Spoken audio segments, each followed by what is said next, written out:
नागपूर शहराच्या महाल परिसरात सोमवारी निर्माण झालेल्या भयावह परिस्थितीनंतर शहरात संचारबंदी लागू करण्यात आली आहे। सोमवारी 10च्या दरम्यान अचानक आलेल्या असामाजिक तत्वांच्या लोकांनी परिसरात प्रचंड तोडफोड केली तर मोठ्या संख्येने गाड्यांची नासधूस केली। दरम्यान शहर पोलिसांचा मोठा ताफा परिसरात तैनात केला गेला असून पोलीस नुकताच झालेल्या गाड्यांचा पंचनामा करत आहेत। मात्र आमच्या गाड्यांचं झालेल्या नुकसानीची भरपाई होणार काय असा दीर्घ प्रश्न परिसरातील नागरिकांपुढे उपस्थित झाला आहे। महाल परिसरात काल झालेल्या हिंसाचाराच्या घटनेनंतर आपण बघू शकता की वाहनांची प्रचंड प्रमाणात तोडफोड करण्यात आलेली आहे आणि या वाहनांचे पंचनामे जे आहेत ते आज पोलिसांच्या मार्फत करण्यात येत आहेत।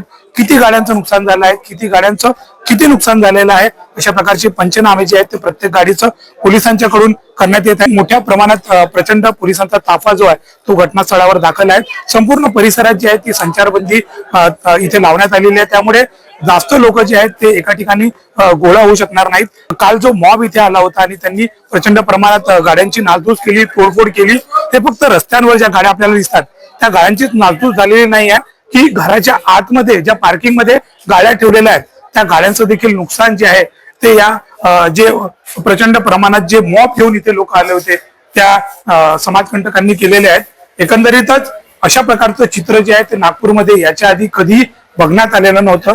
अत्यंत शांतिप्रिय असं नागपूरचं चित्र जे आहे ते देशभरात उमटवलं गेलेलं आहे। मात्र कालच्या घटनेने जे आहे ते नागपूरला गालबोट लागलेला आहे आणि याच घटनेची चर्चा जी आहे ती देशभरात गाजत आहे। कॅमेरामॅन सचिन सह सनी भोंगाडे, शंखनाद न्यूज, नागपूर।